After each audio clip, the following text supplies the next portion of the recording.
네, 주의 말씀을 주야로 묵상하는 사람이 복이 있습니다. 오늘 우리는 책별로 성경 어떻게 읽을 것인가? 시편을 함께 나누겠습니다.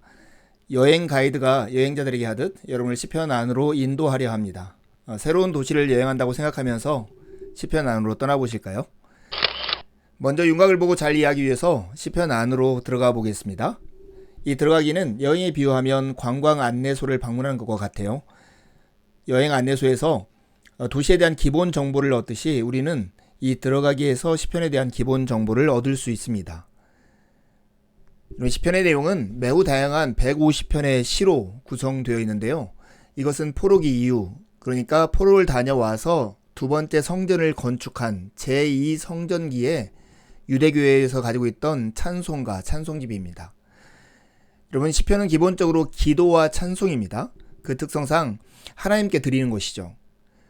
찬송으로 하나님에 관한 진리를 표현하는 것이고 하나님께 우리 자신을 표현하는 것이 바로 시편입니다.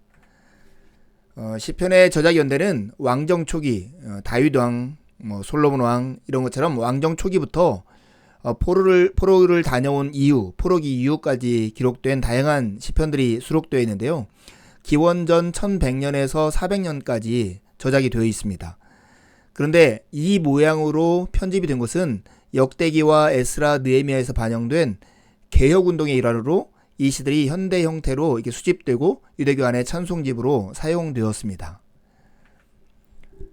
시편을 읽을 때 기억해야 할 세 가지 키워드가 있는데요. 하나는 여호와, 두 번째는 왕, 세 번째는 이스라엘입니다. 여호와의 선하심, 이것이 매우 중요하게 나타납니다. 여호와의 선하심에 대한 신뢰와 찬양이 이 시편 내내 시편을 끌고 가는 내용의 핵심이고요. 그와 반한 악과 불의에 대한 탄식이 동일하게 나타납니다. 두 번째 키워드는 왕인데요. 우주와 열방의 왕이신 여호와 하나님에 대한 찬양과 그분께 드리는 탄식들이 시편 내내 나오고요. 이스라엘에서 여호와의 대리자로서 이스라엘 왕에 대한 찬양, 그의 역할들이 강조되어 있습니다. 세 번째는 하나님의 언약 백성에 관한 것이 시편 내내 나오는데요. 하나님의 언약 백성인 이스라엘과 지상에서 여호와의 특별한 임재 장소인 시온, 성전이 이 시편 내내 나오는 중요한 단어들입니다. 이제 들어가기 위해서 본 내용에 초점을 맞추어서 시편을 둘러보기 하려 합니다. 이 둘러보기는 여행에 비유하면 전망대에 오르는 것과 같아요. 전망대에 오르면 도시 전체를 볼 수 있듯이 이 둘러보기에서 우리는 시편의 내용 전체를 한눈에 볼 수 있습니다. 시편은 각기 다른 150편의 시로 되어 있다고 했죠. 여러분, 이 시편을 읽을 때 두 가지 초점을 가지면서 읽어야 하는데요. 첫 번째, 각 시편은 본래 독립적으로 지어진 것이라는 사실입니다. 그래서 각 시편은 각기 통일성과 의미를 지니고 있어요. 하지만 이것이 포로기 이후에 150편이 수집되고 이것이 배열되었다고 했잖아요. 그래서 각 시편의 주제를 강화할 수 있도록 의미를 전달하는 방식으로 배열하고 분류했다는 것도 같이 생각하면서 읽어야 하죠. 원래 시편은 147편입니다. 그런데 114편과 53편은 반복되게 동일한 시편이 두 번 나타나고요.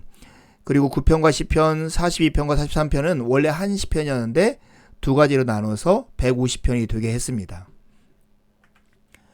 그래서 이 시편을 읽을 때 우리는 각 시에 나타난 의미를 찾는 동시에 배열에 나타난 시편 상호 간의 관계에서도 의미를 찾아야 합니다.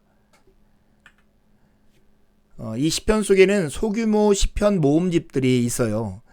시편이 현재 배열이 된 것은 포로기 이후라고 했잖아요.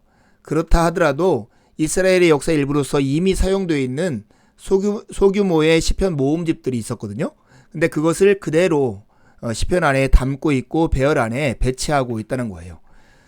예를 들어서 다윗의 시편 모음집, 다윗의 시로 알려진 것들이 시편 내내 한 곳에 모여 있습니다. 시편 3편에서 41편, 51편에서 70편, 138편부터 145편에 이게 부제로 다윗의 시 이렇게 되어 있죠.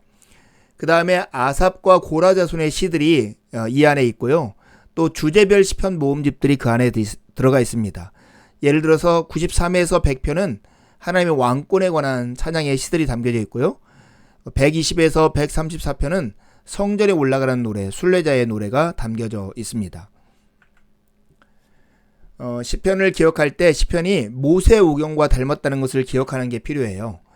시편의 모음은 5권으로 분류되어 있고 오경을 염두에 두고 이것을 배치했습니다. 그리고 시편의 다윗은 모세 오경의 모세에 상응하는 인물로 그려지죠. 1권에서는 주로 1권과 2권에서는 다윗의 시들이 많이 들어가 있고요. 3권은 아삽과 고라 자손의 시이고 4권에서는 하나님의 왕권과 찬양 시에 관한 그 주제별 시이고 마지막 5권에서는 할렐루야 시편에 시작해서 성전으로 올라가는 노래, 마지막에 또 할렐루야 시편으로 마치고 있습니다. 성경 자체가 이렇게 5권으로 나눠져 있지만 각 권에는 유사한 송영으로 이렇게 마쳐요. 같은 비슷한 형식의 찬양으로 각 권들을 마치고 있는 것을 볼 수 있습니다. 여러분, 시편은 대부분 하나님께 바쳐진 것이기는 하지만 많은 시편들 안에는 백성들을 대상으로 한 표현들도 많이 나와 있어요. 그게 지혜의 시편이라고 말할 수 있는 건데요. 백성들을 위한 교훈도 가능한 것이 이 시편인 것입니다. 이게 들어가기 위해서 본 강조점에 초점을 맞추어서 시편에 있는 내용들 몇 가지를 주목해 보려 합니다. 이 주목하기는 여행에 비유하면 박물관에 가는 것과 같습니다. 여러분, 박물관에 가면 도시의 역사와 문화, 나아가 그 도시가 중요하게 생각하는 것들을 엿볼 수 있잖아요. 우리는 이 주목하기에서 시편의 역사문화적 배경과 신학들을 대략 볼 수 있을 것입니다. 먼저 시편의 종류와 특징을 볼 필요가 있겠어요. 시편에는 여러 가지 종류의 시편들이 있어요. 하지만 이것을 가장 단순하게 두 가지로 나눌 수 있는데요. 하나는 찬양시이고 하나는 탄식시예요. 이 찬양시라는 것은 지금 하나님이 우리와 함께 계시다 하는 하나님의 임재를 경험하는 사람이 부르는 노래예요. 반면 탄식시는 하나님이 분명히 실존하는 것을 내가 알고 믿고 고백하고 있음에도 불구하고 지금 하나님이 없는 것 같이 느끼는 사람, 즉 하나님의 부재를 경험하는 사람이 부르는 노래가 탄식시입니다. 이 시편의 특징은 적어도 세 가지인데요. 같은 말을 반복하는 평행법을 써요. 시편은 보통 1절과 2절이 같은 말을 다르게 표현해요. 때로는 비슷하게, 때로는 반대로. 이런 것을 평행법이라고 합니다. 이것이 히브리시의 특징이에요. 두 번째는 이 시편은 감정이 호소하는 음악시라는 거예요. 뭐 서사시도 있고 여러 가지 용도에 쓰이는 시들이 있잖아요. 그런데 이것은 찬송과 곧 노래로 부르기 위한 시라는 것도 우리가 기억해야 합니다. 세 번째는 그 목적상 이 어휘가 늘 비유적이라고 하는 거예요. 그래서 한 단어의 의미를 사전적으로 찾아가지고 그것이 무엇인가를 확인하는 것은 지혜롭지 않은 태도인 것이죠. 우리는 이 시편을 통해서 하나님께 우리 자신을 표현하고 하나님의 길을 생각하게 됩니다. 시편은 하나님 앞에 자신의 기쁨과 슬픔, 성공과 실패, 희망과 회한을 표현하는 데 큰 도움이 됩니다. 두 번째 우리가 주목할 것은 시편의 배열이에요. 다윗 시대에서 포로기 이후까지 이스라엘의 이야기를 반영하고 있다는 거예요. 여러분, 이 이야기를 잘 듣고 시편을 읽으면 크게 도움을 받을 거예요. 1권과 2권은 초기 왕정 시대를 배경으로 해서 시편을 소개합니다. 이게 1편에서 72편까지의 내용인데요. 다윗이 여호와의 선하심과 공의를 근거해서 탄식과 찬양의 시를 자신과 이스라엘을 위해서 서술하고 있는 것이죠. 그게 바로 1권과 2권의 내용이에요. 여기에서는 여호와의 왕권 안에 통치하는 다윗에게 많은 내용들이 집중되고 있어요. 3권, 73에서 89권, 고라와 아삽 자손의 시편들은 예루살렘 성이 함락하는 것을 배경으로 해서 이 시편을 소개합니다. 그래서 악인의 형통에 대한 문제 제기로 시작해서 당면한 다윗 언약이 끝나버렸잖아요. 종말에 대해서 그들이 탄식하는 걸로 끝납니다. 그래서 여기 보면 어찌하여 언제까지 이러시렵니까 하는 그 탄식들이 많이 나오는 것이 3권입니다. 4권에 가면 기도와 호소가 담겨져 있는데요. 열방으로 흩어져 있는 포로들을 다시 모아달라고 하는 호소가 담겨져 있는 시편이에요.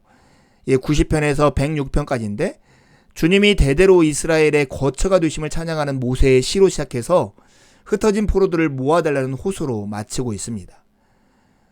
이 호소의 결과로 5편이 소개되는데요. 5권은 107편부터 150편의 시로 포로된 자들이 다시 모여서 성전을 건축한 것을 전제로 하고 배경으로 해서 이 시들이 소개됩니다. 하나님께서 자기 백성을 위해 주실 놀라운 미래를 기대하고 미래에 오실 위대한 왕을 고대하며 찬양하는 내용이 있어요. 특별히 이 5권은 왕이신 그리스도에 대한 이해와 그 다음에 순례자인 성도들의 삶을 확인하는 데 큰 도움이 되는 시편들입니다. 이 5권의 구조를 꼭 기억했으면 좋겠습니다.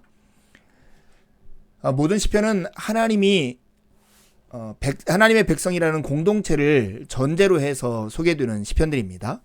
많은 시편들이 개인적인 탄식이나 찬양의 노래일지라도 이런 시편들조차도 하나님의 백성이라는 공동체 차원을 포함하고 있음을 전제해야 합니다. 어떤 개인의 시가 아니라 공동체의 시인 거죠. 시편 기자 개인은 언약 관계 안에서 함께 하나님께 속하여 있고 같은 이야기를 공유하고 있는 백성의 일부라는 것을 항상 의식하면서 이 노래를 하고 있는 것입니다. 그러니까 시편에서 누가 하는 노래는 그들의 노래가 아니라 언약 백성인 우리의 노래이기도 한 것이죠. 시편에서도 여호와 하나님이 모든 것의 중심입니다. 시편의 기자들은 늘 자신들의 삶이 여호와 하나님과의 언약 관계 위에서 이루어져야 한다는 사실을 충분히 인식하고 노래합니다. 그래서 그들의 노래를 보면 여호와께서 만물의 창조자이시고 따라서 열방을 포함한 모든 세상의 주님이시라는 것을 일깨워 주고 있는 것이죠. 어떻게 그럴까요? 여호와의 속성을 확증하고 일깨움으로써 이 일을 합니다. 하나님의 사랑, 하나님의 신실하심, 하나님의 자비, 하나님의 선하심을 노래하고 이것들에 기대어 탄식하죠. 그리고 하나님의 백성인 이스라엘이 참여한 거룩한 역사 속에서 일어난 중요한 사건들을 반복해서 들려줘요. 출애굽한 사건들, 하나님께서 이스라엘 백성들이 하신 일들을 특별히 시편 78편, 105에서 106편, 136편에 보면 그것들을 회상하면서 다시 기록하는 것을 볼 수 있습니다. 마지막으로 우리가 주목할 것은 시편 1편과 2편이 시편 전체를 소개한다는 거예요. 여러분, 시편 1편의 시작과 시편 2편의 마지막은 복 있는 이렇게 말로 시작하고 끝을 맺습니다. 시편 1편은 시편 전체의 신학적 전제가 돼요. 모든 시편의 근거가 되는 것이죠. 그 근거의 내용은 이런 거예요. 율법을 즐거워하고 언약에 충실하기로 헌신하는 이들에게는 하나님께서 복을 주시고 악인에게는 그 반대의 것을 주신다는 것입니다. 이것이 시편의 언약 사상이고 시편의 신학적 전제예요. 2편은 왕의 역할, 시온과 왕권의 근거를 소개하는데요. 여기서 이 왕은 하나님의 기름 부음을 받은 자이고 아들로서 자기 백성을 위해 하나님께 세우신 보호자입니다. 근데 이 왕이 누구를 예표하냐면 바로 오실 메시아를 예표하죠. 그래서 시편에 나타나는 왕의 역할과 왕의 사역들을 잘 생각하면 신약에서 그리스도이신 예수 그리스도의 이야기를 이해하는 큰 틀을 우리에게 제공해 줍니다. 여러분, 성경 전체 속에서 시편의 위치는 무엇일까요? 시편은 찬양과 기도로서 여호와를 찬미하는 여호와의 백성의 목소리이고 그들과 우리에게 성경 이야기에서 예배가 담당한 중심 역할을 일깨워 줍니다. 그것은 하나님이 근본적인 선하심과 사랑 그리고 자기 백성을 위해서 행하신 놀라운 행위들을 기억하면서 살아계신 하나님께 초점을 맞추는 예배인 것이죠. 여러분, 틈이 날 때마다 시편을 들고 할 수 있는 대로 반복해서 읽으십시오. 읽으면서 배우나 묵상한 것을 기록해 보시고요. 가까운 누군가와 묵상한 것을 나눠 보세요. 강의를 들으시면서 내용을 다시 한번 정리해 보시고 읽고 묵상한 내용을 가지고 하나님 앞에 나아가 기도를 드리십시오. 하나님의 은혜가 아침 햇살처럼 여러분 영혼 안으로 들어올 것입니다. 감사합니다.